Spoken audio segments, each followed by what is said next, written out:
Ça va?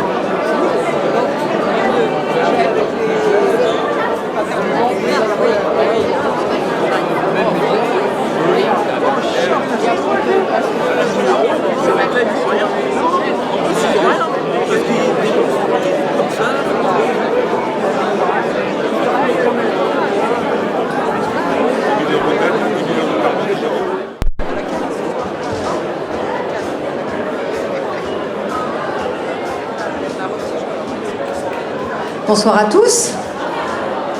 Ah, ça y est.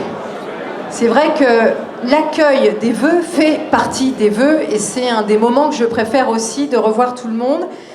Et je vous avouerai ce soir que je remercie vraiment chaleureusement chacun d'entre vous pour votre présence, que ce soit les élus de notre équipe, mais aussi les élus du territoire qui sont venus nombreux, vous les habitants, les acteurs des associations. Ça fait chaud au cœur parce que c'était pas gagné quand même. C'est déjà la première bonne nouvelle, c'est que ces vœux sont organisés.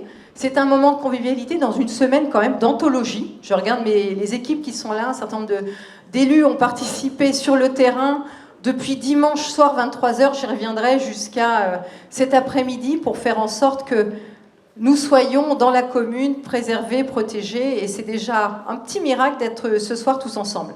La deuxième très bonne nouvelle, c'est que comme il y a 6 ans, ce sont des vœux un peu particuliers. Vous savez que je suis toujours un petit peu longue, j'ai des PowerPoint, je parle des projets qu'on a faits, je parle de tous les projets qu'on va faire, mais cette année, c'est pas possible. C'est une année électorale, on va pas s'en cacher, donc j'ai pas le droit de faire la promotion de tous les beaux projets qu'on a fait ensemble, parce que je dis bien ensemble, c'est pas les projets des élus, c'est souvent même les projets des habitants et des associations qui nous remontent, et je vais pas vous parler non plus, bien évidemment, des projets qu'on va faire, parce que on sait pas si on sera encore là pour les faire.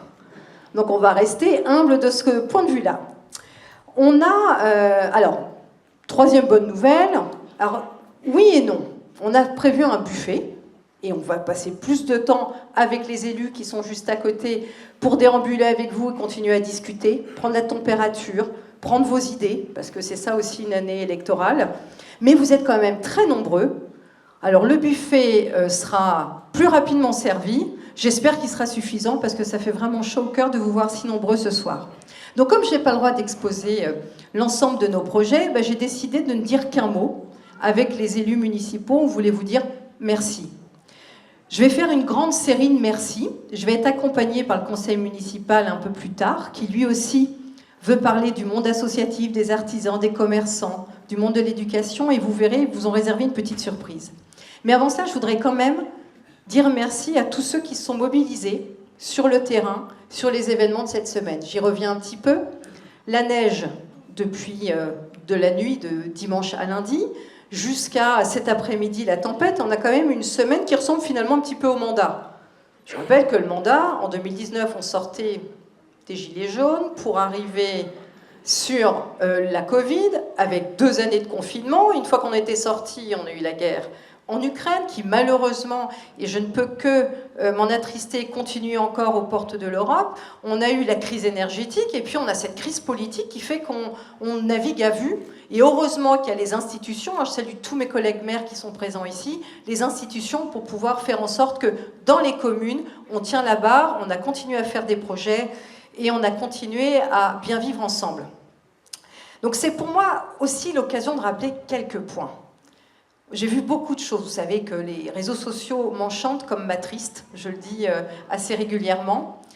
Aujourd'hui, sur tous les événements qui sont passés cette semaine, c'est le collectif qui a gagné, qui a permis qu'on puisse maintenir l'emploi, qu'on puisse maintenir les services dans la mesure du possible et maintenir surtout la sécurité de chacun.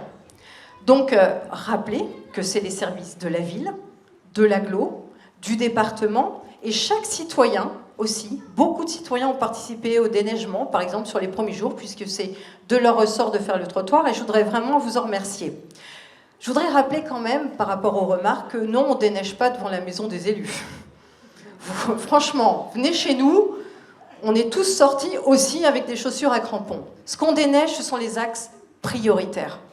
C'est l'accès aux écoles, c'est l'accès au commerce, c'est l'accès aux administratifs, c'est les grands axes pour aller au travail, et ce sont les rues en pente, au maximum, dans les moyens que l'on a. Je rappelle qu'à la ville, on a un tracteur sur lequel on peut mettre des lames et on a 2 saleuses.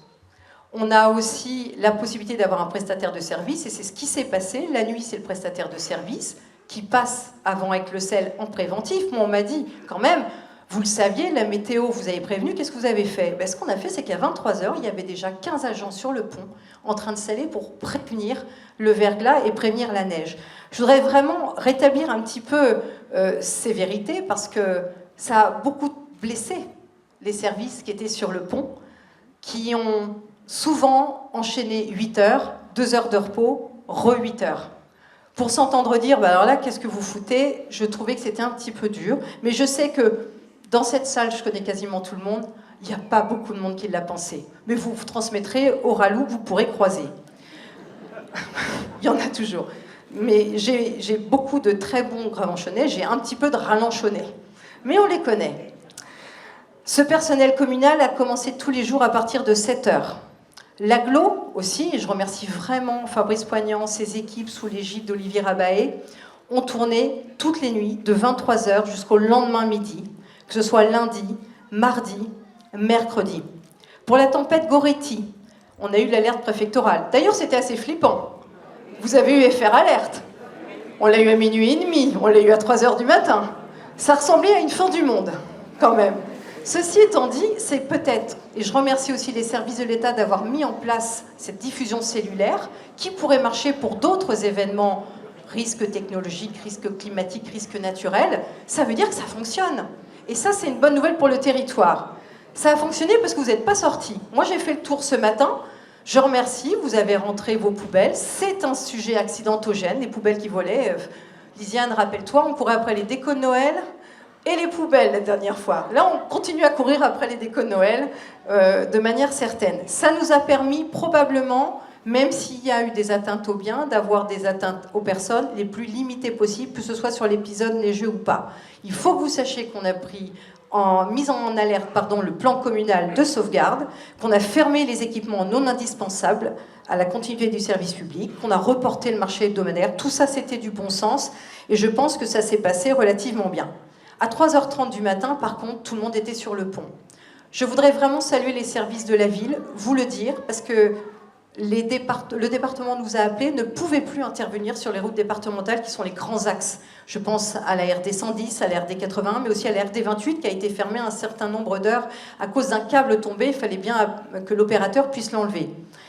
On est une des seules communes à avoir répondu présent en lieu et place des services des départementaux qui avaient plus d'une soixantaine à 3h du matin demandes d'intervention en attente. Donc les gars de chez nous sont sortis. Et ça, je voudrais vraiment qu'on les applaudisse parce qu'on ne le sait pas, mais quand on dormait mal, eux, ils étaient sur le terrain.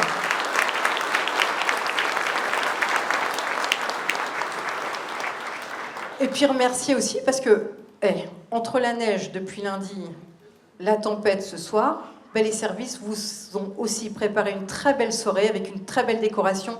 Là encore, je ne vais pas vous demander d'applaudir toutes les 5 minutes, mais encore cette salle, ils l'ont extrêmement bien embellie. Merci pour eux. Je veux bien des petits applaudissements.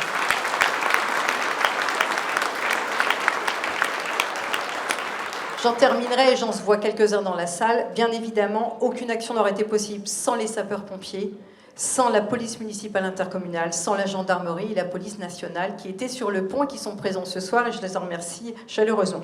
Donc je vais vous reprendre maintenant le fil des vœux. Ça, c'était le truc en plus. Comme je ne parle pas des réalisations, je vous ai dit que j'allais vous parler de vous. Pas de nous, mais de vous. Donc je voulais quand même souligner que notre commune, c'est pas uniquement, je le disais, des élus et des agents municipaux, c'est surtout, et ça c'est une bonne nouvelle, recensé au 1er janvier 10 821 habitants. Ça nous fait plus de 1000 habitants en 9 ans. Nous sommes, sur la cartographie normande, une des seules communes qui augmente en population. Et je pense que c'est grâce au dynamisme, à l'attractivité de cette commune, et c'est grâce à vous qui faites le meilleur accueil aux nouveaux habitants.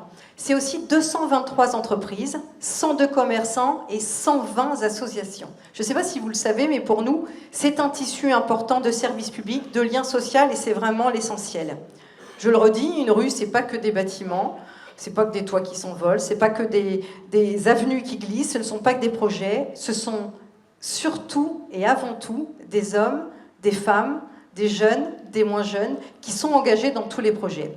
Et pour vous remercier et parler d'un petit peu l'ensemble de ces forces vives, je vais appeler le conseil municipal enfant, parce que c'est leur vœu cette année, vu que moi, je dis rien. Bon, je parlais un peu depuis tout à l'heure, mais non, je dis rien. Venez avec moi, le conseil municipal enfant, c'est eux qui vous ont préparé des petits reportages qui viennent saluer l'action des différentes instances que j'ai évoquées tout à l'heure. Vous pouvez aller les applaudir, le conseil municipal enfant, et vous restez là. Ouais. Il y a beaucoup de filles. La relève est assurée. Pas tout de suite, mais bon, on n'a pas le droit de le dire ce soir. Alors je voulais, en tout premier lieu, dans mes premiers merci, remercier surtout nos entreprises et nos artisans. Vous êtes le cœur battant de notre économie locale. C'est grâce à vous que le territoire se développe, innove, se dynamise. C'est grâce à vous que l'emploi se crée, et sans emploi, il n'y a pas de solidarité. Nous sommes, aussi fiers de nos grands donneurs d'ordre que de l'artisan qui va travailler chez ces donneurs d'ordre. C'est un écosystème qui fonctionne, dont nous sommes fiers, et je pense que le conseil municipal enfant a voulu mettre en évidence cette dynamique en parlant des commerçants. Nous allons évoquer ces commerçants qui animent le centre-ville, qui permettent de trouver tout ce dont on a besoin à proximité. Je voudrais leur passer un message. Je connais les difficultés qu'ils connaissent en ce moment. Je sais qu'il y a des périodes difficiles qui ont été traversées et qu'on n'est pas encore sorti, notamment par les changements de consommation, mais aussi par l'instabilité réglementaire, fiscale que l'on connaît. Mais je connais votre sens de l'adaptation, le sens du lien social. Vous êtes un service public à vous tout seul et vous êtes totalement impliqué dans l'innovation et la résilience. Et pour cela, alors Asia nous a préparé... C'est qui Asia? Asia, vas-y, avance-toi, viens avec moi, on va regarder ensemble ton petit film, puisque tu es allé interviewer les commerçants.